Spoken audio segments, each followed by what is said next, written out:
And the blessing of the Lord was upon all he had in the house and in the field, and he lifted up all that he had in Joseph's hand, and he knew not aught he had, save the bread which he did eat, and Joseph was a goodly person and well favored. And it came to pass after these things, that his master's wife cast her eyes upon Joseph, and she said, Lie with me. But he refused and said unto his master's wife, Behold, my master would it not what is with me in the house, and he hath committed all that he had to my hand.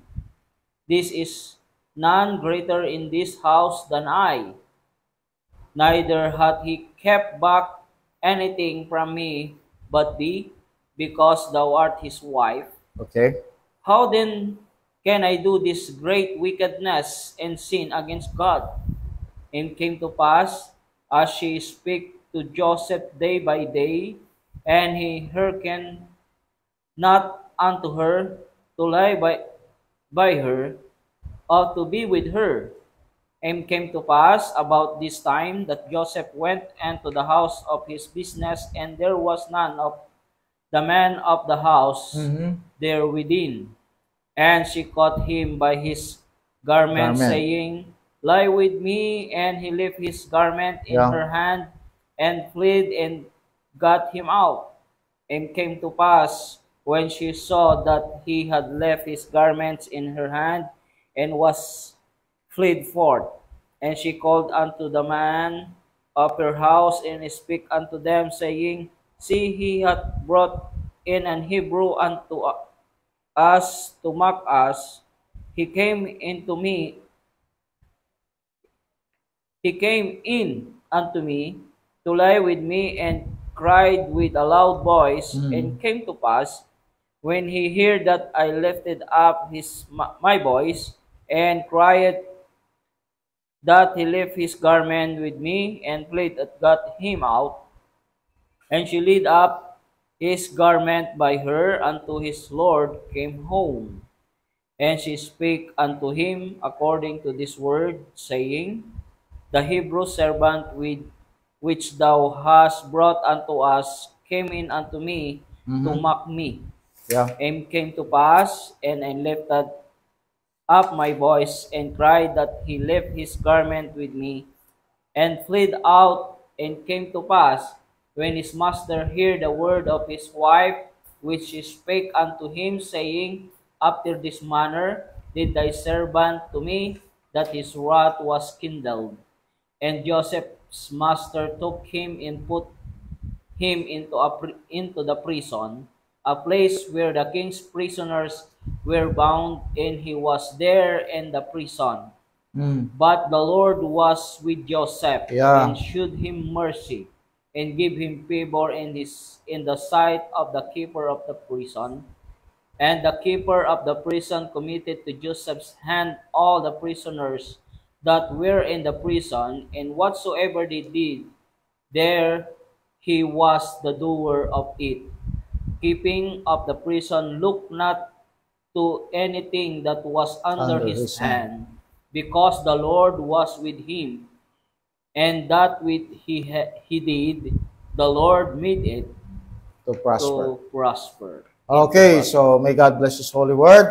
Amen. So dito po natin makita sa istorya nito sa chapter 39 na si Joseph po ay idinala sa Egypt, no?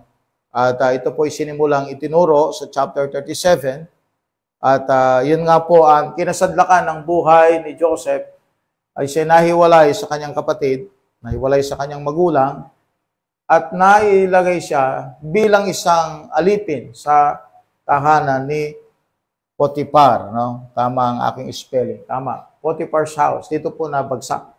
Itong si Potiphar, pinaka-chief ito, no? Pinaka-head ng mga guard. Medyo ito ay isang executioner, no? Patay ka dito kung ito ay maging makalaban mo, no? Sa istoryang ito, dahil sa gumawa yung babae ng kwento, asawa ni Potiphar, no? Kasi ang naging problem kasi dito sa chapter na ito, itong babaeng ito, si Potiphar's wife. Walang pangalan dito, no? Lagay lang, Potiphar's wife. At mukhang sa istoryang ito yung naging kalaban ni Joseph sapagkat itong si Potiphar's wife nagkaroon ng gusto ito kay Joseph. But una sa lahat, sa kwento ng Bible, itong si Potiphar ay nagkaroon ng malaking tiwala, okay? Malaking tiwala kay Joseph. Because according to the Bible, si Joseph po ay naging dahilan ng prosperity ni Potiphar. Prosperity, no? Yung buhay niya umunlad. Because sabi ng Bible, because the Lord is with Joseph. The Lord is with Joseph. Yan, ang Panginoon ay nakay Joseph. Ang blessing ay nakita, no? Nakita ni Potiphar yung blessing sapagkat si Joseph ay kasama ng Panginoon. Makita natin during this time that prosperity comes from obeying God, no? Yung obedience sa Diyos will result prosperity. Sa spiritual life ng mga Christian dito sa panahon ng church age, kakaiba naman ito, no? Sa church age kasi, pinangakuan tayo ng Diyos ng prosperity, hindi ngayon. Okay? Kundi ang blessing natin ay sa millennium. So dito yung prosperity. Hindi mo makikita yung prosperity ngayon, no? Otherwise, mali yung tingin mo sa Bible. Pag hinahanap mo yung prosperity ngayon, dahil sa sumusunod ka sa Diyos, akala mo obedience is equivalent to prosperity. Nakita na ba natin sa mga apostolang prosperity? Kamatayan nga ang inabot nila, di ba? Sa pagsunod sa Diyos. So, in the church age, okay, obedience is not the equivalence of prosperity. All right. Here, obedience in the Old Testament is equivalent to prosperity. All right. Most of the time. Most of the time. Okay. Pero dito, mga kapatid, no? Yung pagsunod, minsan hindi nakakambal ang kayamanan. Okay? Huwag natin sabihin na kapag faithful tayo, automatic, yayaman tayo. Hindi po, mga kapatid. Iba yung format dito sa church age. Ang pinakamalaga kasi dito, yung tinatawag na righteousness. No?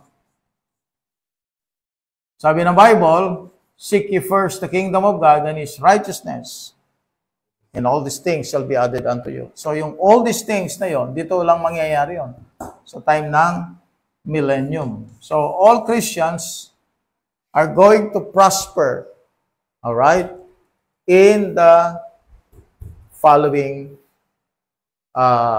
dispensation.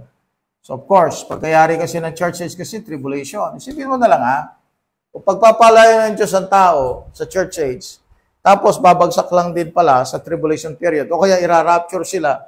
So what's the sense of prosperity? No? Hindi lasting. Kung i-bless sila dito, pagkatapos ang kababagsakan pala ay tribulation period, so saan pupunta ang prosperity nila? Pupunta lang sa tribulation period, sa Antichrist. So all prosperity here are all temporary. Okay, hindi lasting. Ang talagang prosperity dito sa church, sa millennium. All Christians are promised of prosperity, not in the church age, but in the millennial age. Okay? But here, mapapansin natin, okay, dahil si Joseph ay matuwid na tao, alala natin, di ba? Doon sa chapter 37, binabanggit doon na si Joseph, siya yung taga-sumbong doon sa evil work. Okay? being reported by Joseph.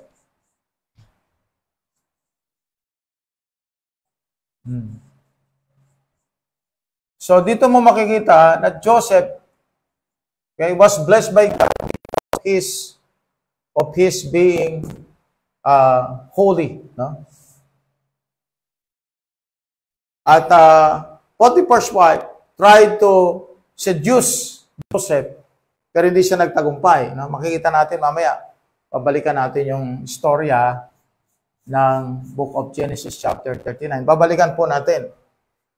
Pero dito muna po, binibigay ko lang po sa inyo yung pinakaparang buod ng kwento ng chapter 39.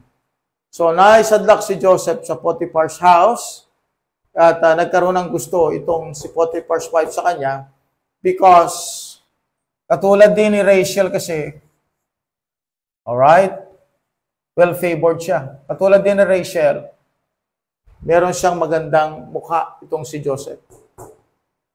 Okay? Namana niya sa nanay niya. Okay. At yung prosperity, makita natin, nasa Potiphar's house. It is because of Joseph. The Lord is with Joseph. Okay.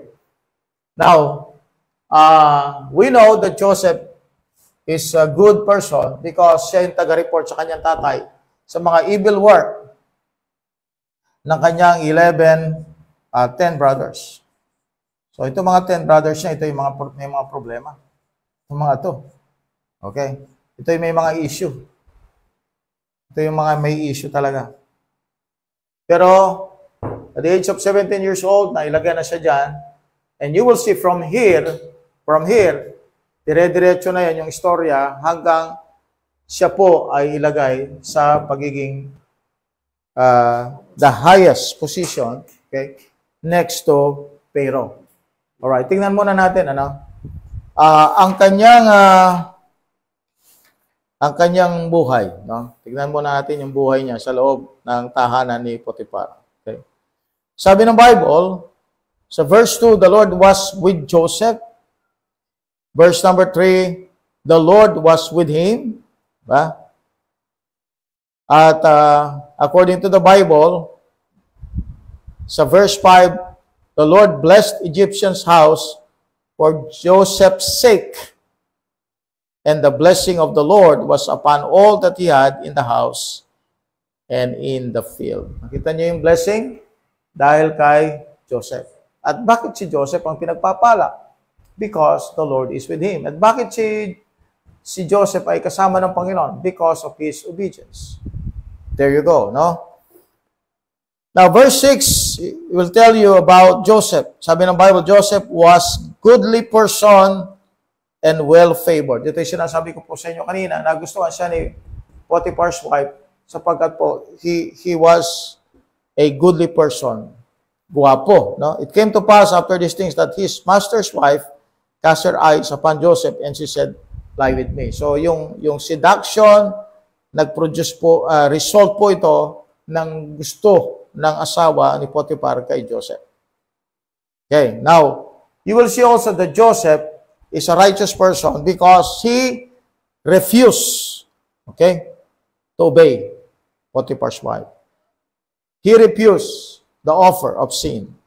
And sabi ng Bible, sa verse 9, there is none greater in this house than I, neither hath he kept back anything from me but thee, because thou art his wife. Tignan niyo how then can I do this great wickedness and sin against God? Now, if the reader is looking for sex, the Bible is full of it. The only trouble is that sex is always placed in a moral or immoral setting. The acts of impurity are never glamorized. Sexual sins always produce bad fruit and merit judgment. And sin is never joked about. Okay? Kaya, the passage before us is plainly a woman trying to seduce a young man. Okay? So, ngayon, wala nang nagtatagumpay dyan, mga kapatid, no? Kapag ganito na yung setting, most of the time, mga kapatid, no? Hindi na tumatakbo yung tao. Hindi na tumatakbo yung tao sa kasalanan. Nag-stay na siya doon. No? The young man turns her down according to verse 12. She lies about him. Verse number 18. He quotes scripture to her when she turns on the charm. Verse number 9. Okay? Verse number 9. So, nag-quote siya ng scripture. And then, for his chastity and purity, the young man is given a kingdom. Alright? The young man is given a kingdom. You see that in chapter 41. That doesn't sound too much like the modern time today, no? Pagkat sa modern time today, exposed na po ang mga tao sa sex. At they yield to temptation. And we are always, di ba, bombarded with temptation at napakahirap po sa ating panahon. Ito nga si Joseph, minsan lang po ito nangyari sa kanya, no? Sa tahanan ni Potiphar.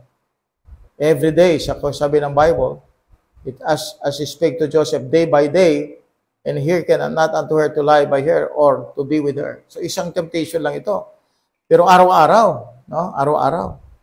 At hindi po nagtagumpay yung asawa ni Potiphar. And according to the verses of the Bible, in Genesis 39 verse 1 to 3, Joseph obeyed the precepts of 1 Timothy 6 verse 1 to 3. Pakibasa ng Brad. The precepts, yung utos ng Bible tungkol po sa pagdidil sa ganito. Okay? 1 Timothy 6 verse 1 to 3.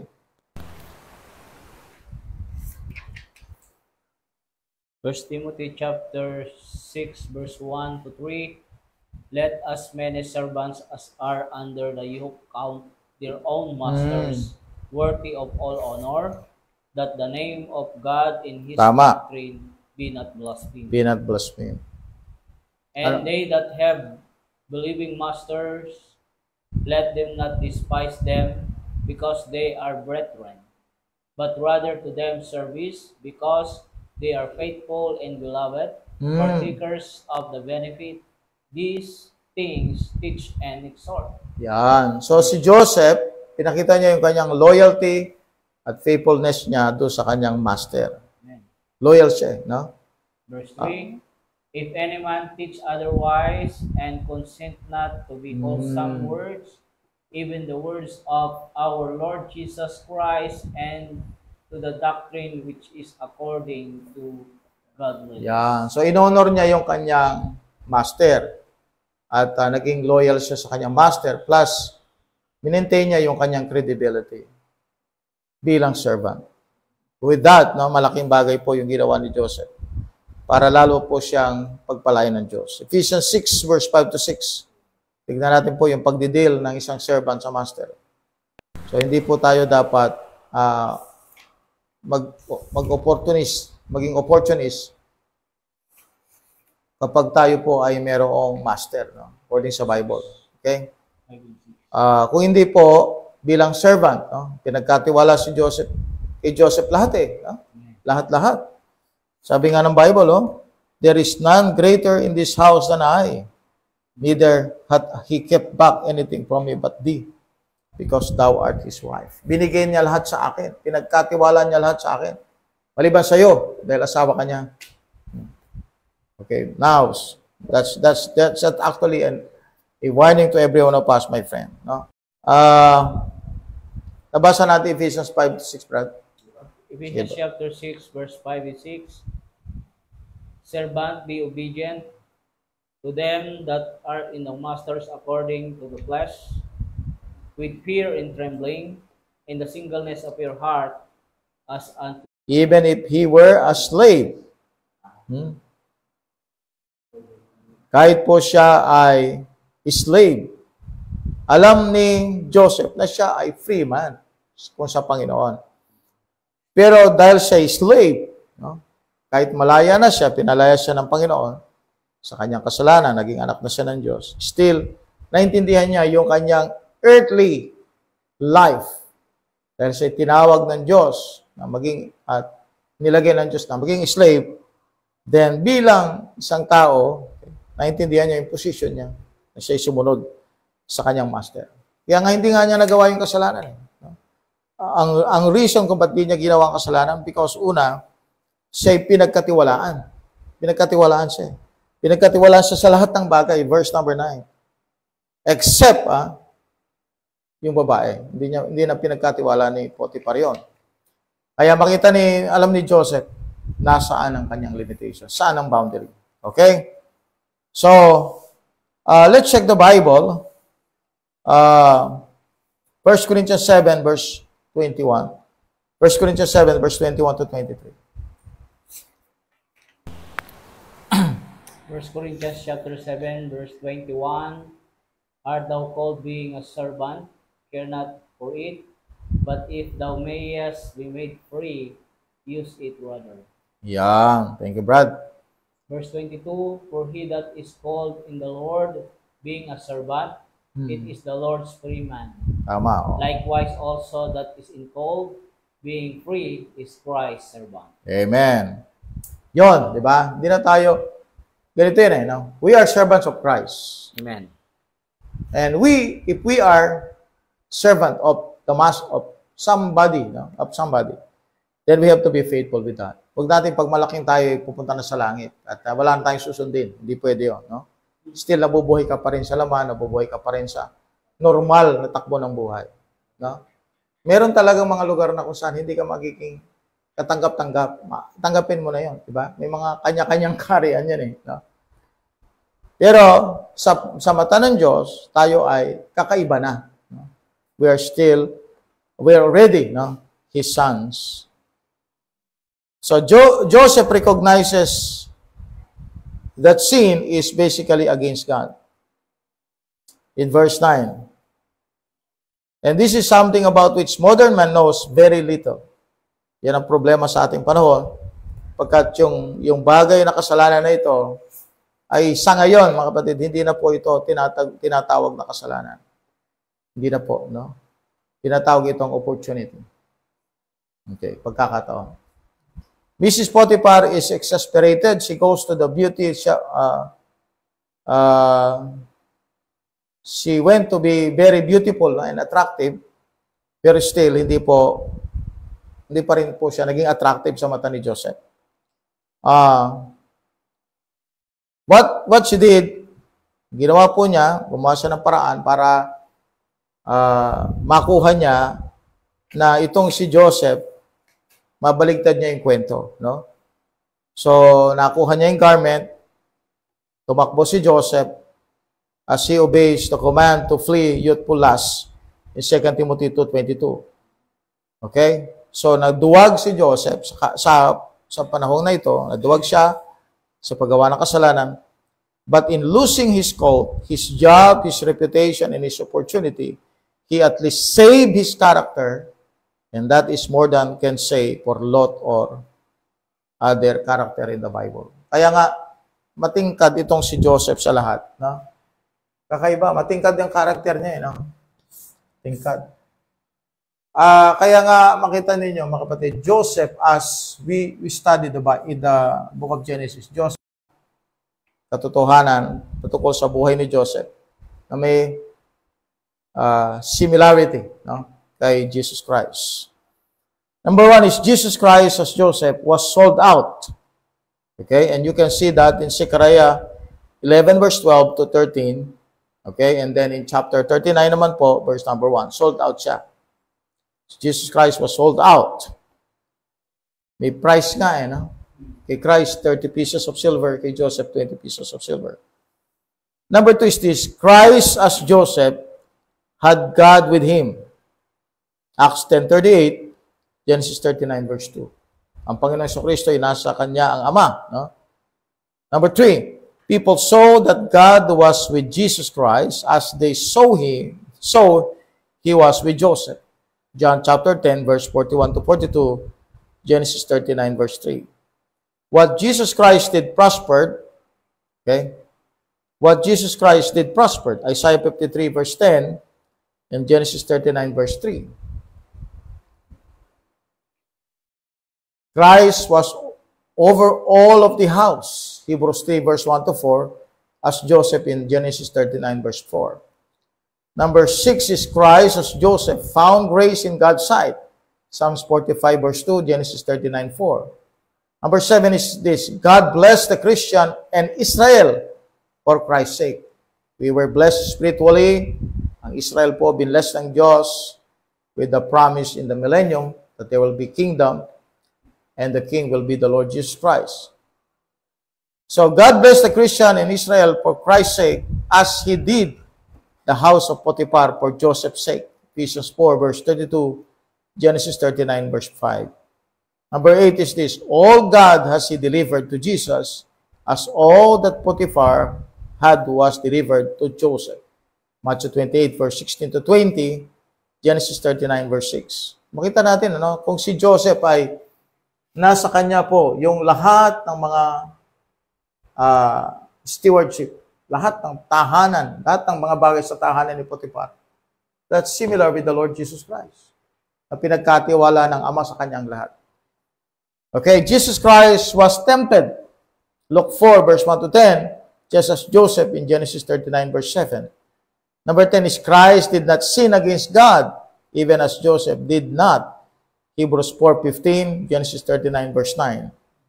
Number 11 is Jesus Christ was falsely accused, Matthew 26 verse 60, as was Joseph in Genesis 39 verse 15. So parallel talaga si Joseph at si Kristo.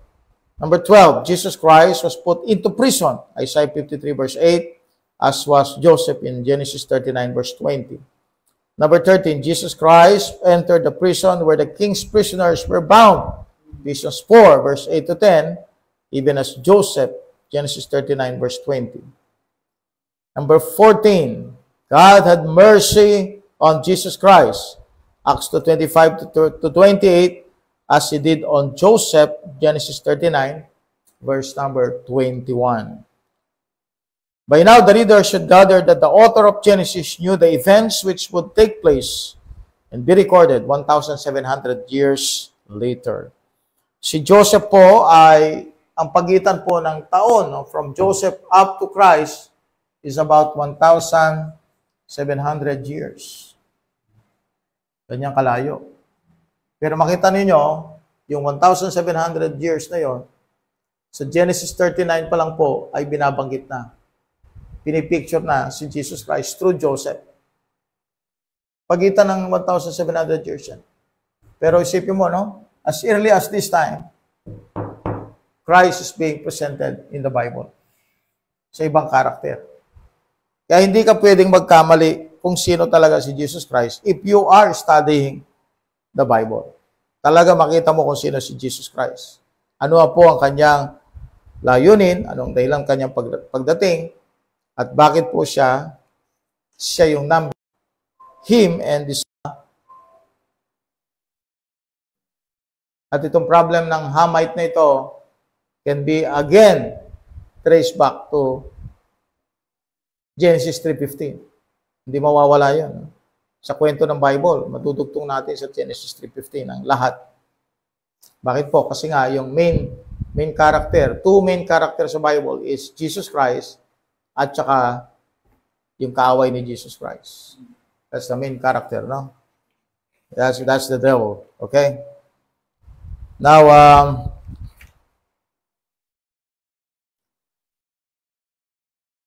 so in just very few minutes, the whole household knows what has happened. Okay? Or at least what Mrs. Potiphar wanted them to think had happened. Verse 14. When the old man got home, si Potiphar, he heard the news and saw Joseph's blazer. When old man Potiphar gets the whole story, verse 18 to 19, he goes straight to Joseph. Talagang matindi, no? Kung ilalagay natin sa kwento talagang grabe yung galit ni Potiphar doon kay Joseph. Parang sinasabi niya, pinagkatiwalaan na kita ng lahat. Pati ba naman yung asawa ko, pakikialaman mo. Parang gano'n, no? Kaya talagang kumukulo, no? At ito, executioner ito. Mabuti nga, hindi kaagad namatay talaga si Joseph, no? Dahil sa meron pang plano ng Panginoon sa kanya. But the Lord was with Joseph, and that which he did, the Lord made it prosper. Verse 21 to 23. Psalms 1 verse 3 is fulfilled in the life of Joseph. Also, Jeremiah 17 verse 7 to 8. Joseph is no sooner in the prison than he takes it over, just like Potiphar's house. Verse 8 and verse 23. So, anong nangyari nung nakulong, no, itong si Joseph? Joseph was in prison. Joseph was in prison. In prison siya.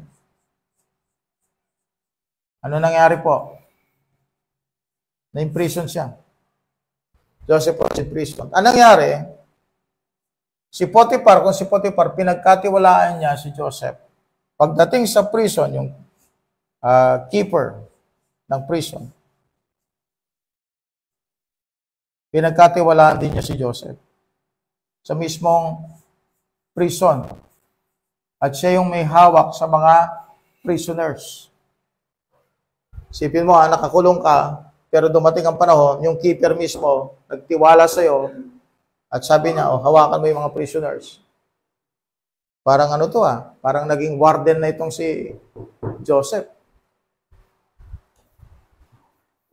At according to the Bible, kung ano nangyari kay Joseph, kay Potiphar, na binless ng Diyos si Potiphar dahil kay Joseph, same with the keeper of the prison. Okay?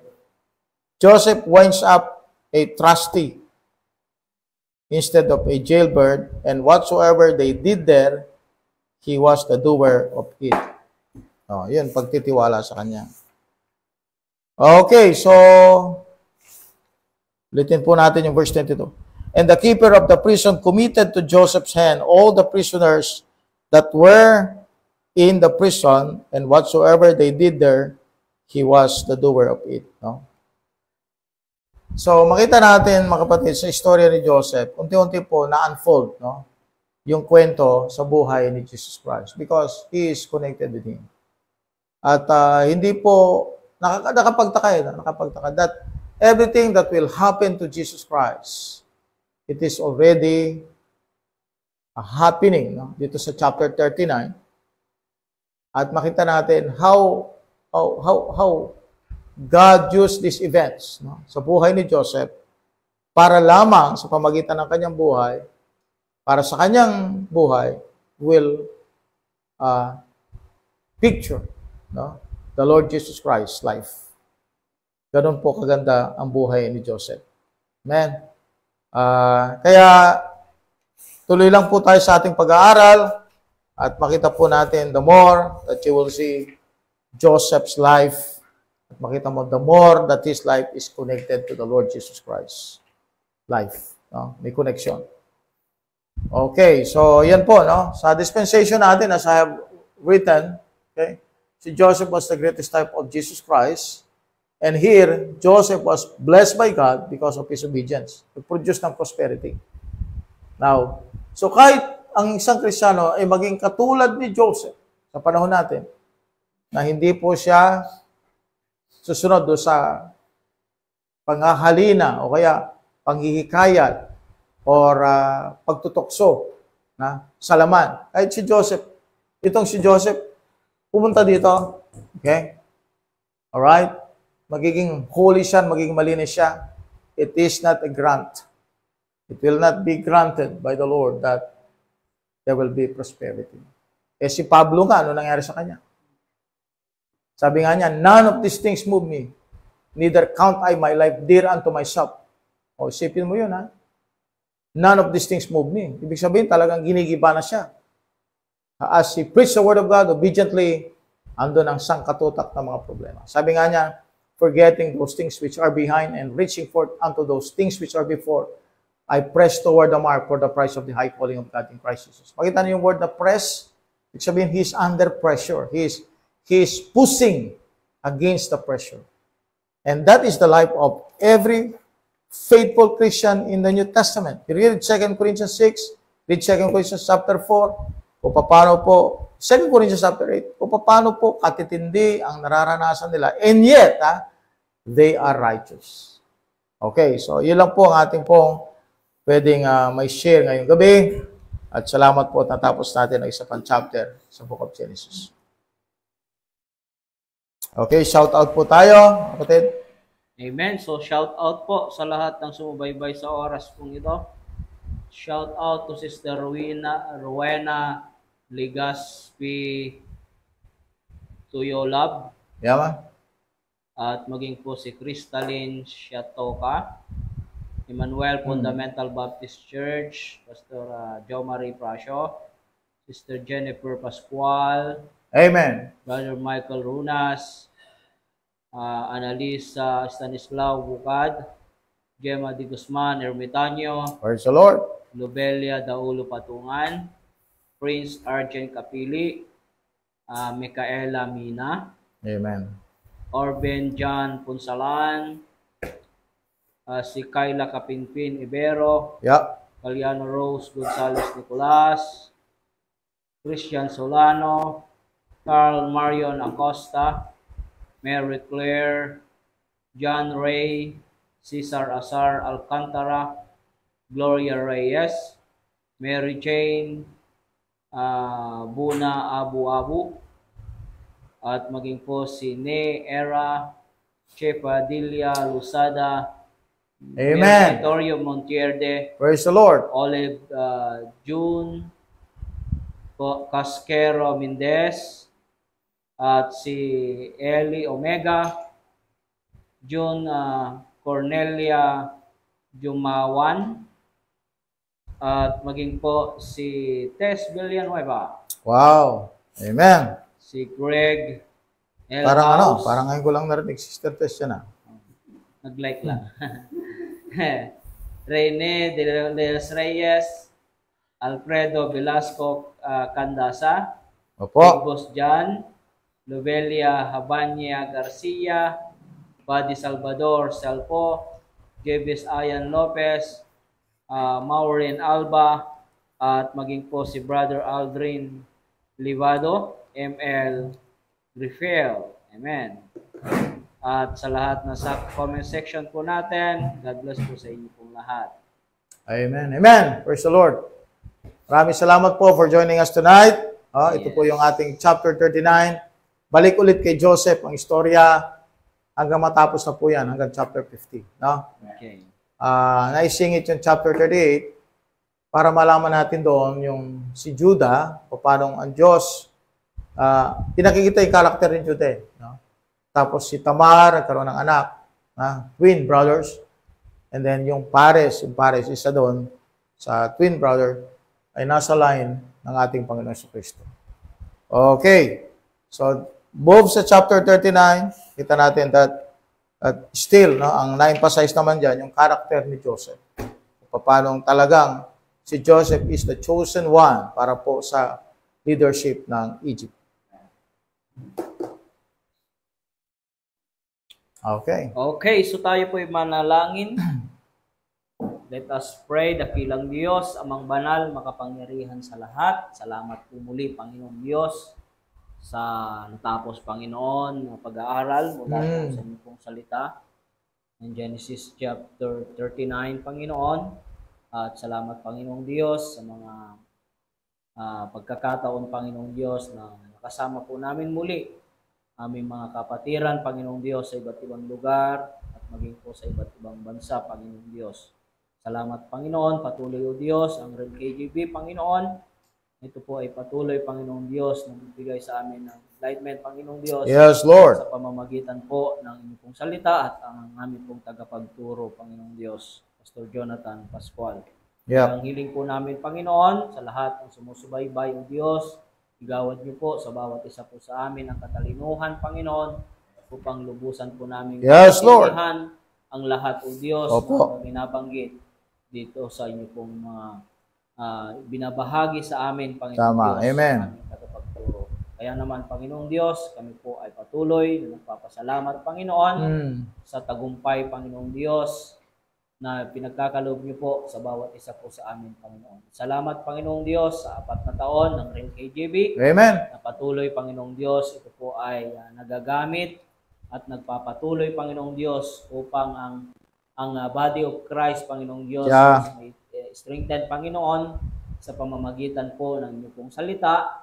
At kami, Panginoong Diyos, ay patuloy na lumalakas din, Panginoong Diyos. Amen. At natututo, Panginoon, sa inyo pong salita. Kaya naman, Panginoong Diyos, patuloy gamitin mo ang platform na ito upang ang sino man, Panginoong Diyos, na naghahanap ng katotohanan, naghahanap, Panginoong Diyos, ng Bible study, tulungan niyo po ang bawat isa, Panginoong Diyos. Salamat po at lahat ng ito ay aming binabalik sa papurit ko sa salamat sa aming Panginoong Hesus-Kristong tagapagligtas.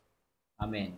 Amen. Amen. Amen. Okay po, muli po, naalala ko, sinabi ni Pastor John, this is our 4th anniversary, or year anniversary. At muli po, papasalamat po kami sa lahat, most especially po yung mga nauna talaga since the beginning of our Bible study sa panahon pa ng pandemic. At yung iba po naman na abot, no? And later on, naging usual at kasama natin palagi sa programang ito from time to time. Every night, almost tayo po ay naggawa ng video, nandyan sila. So from the bottom of our hearts, we want to thank you, those who supported us, no, monetarily, no? Those who supported us in prayer, those who supported us in sharing the gospel through this medium, no?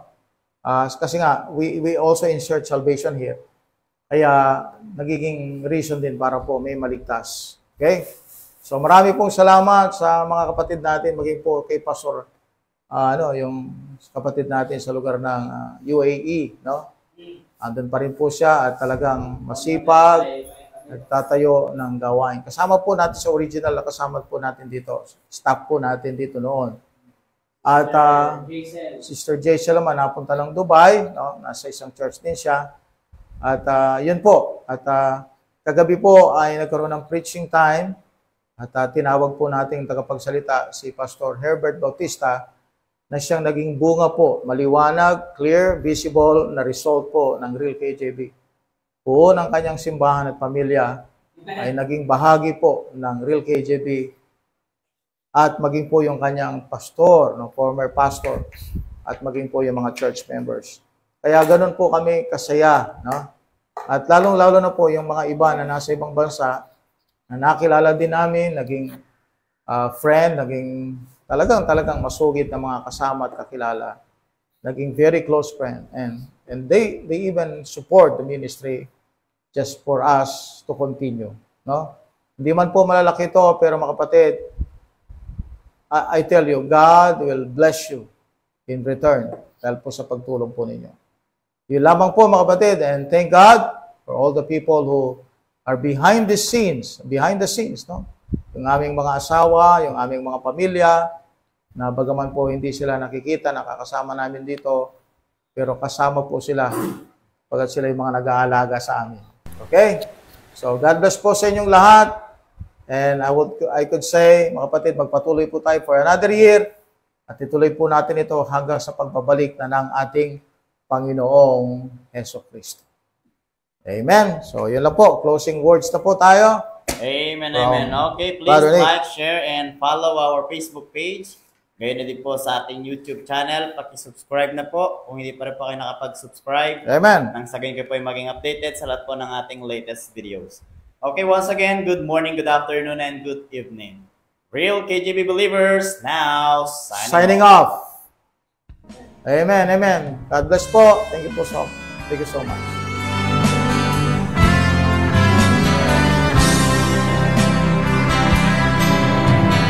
Heaven is my home. I'm just a stranger in this world. I'm on a journey, and I'm not here to stay. I'm heaven bound, where I will live eternally. Jesus, my Savior, He's waiting there for me. I'm heaven bound, oh hallelujah.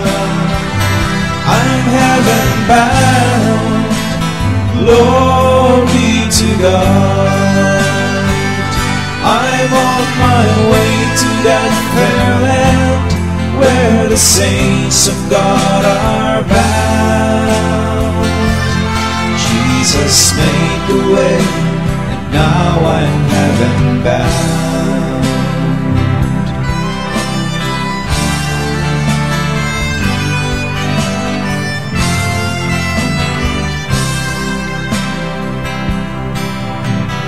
I've set my eyes to the Savior of my life. Nothing in this world could separate me from His love. Though sometimes the road is rough, sometimes I feel I had enough, but on my way to that fair land where the saints of God are bound, Jesus made the way, and now I'm heaven bound. I'm heaven bound. Oh, hallelujah. I'm heaven bound. Glory to God. I'm on my way to that fair land where the saints of God are bound. Jesus made the way, and now I'm heaven bound. Jesus made the way, and now I'm heaven bound. Jesus is the way, and now I'm heaven bound.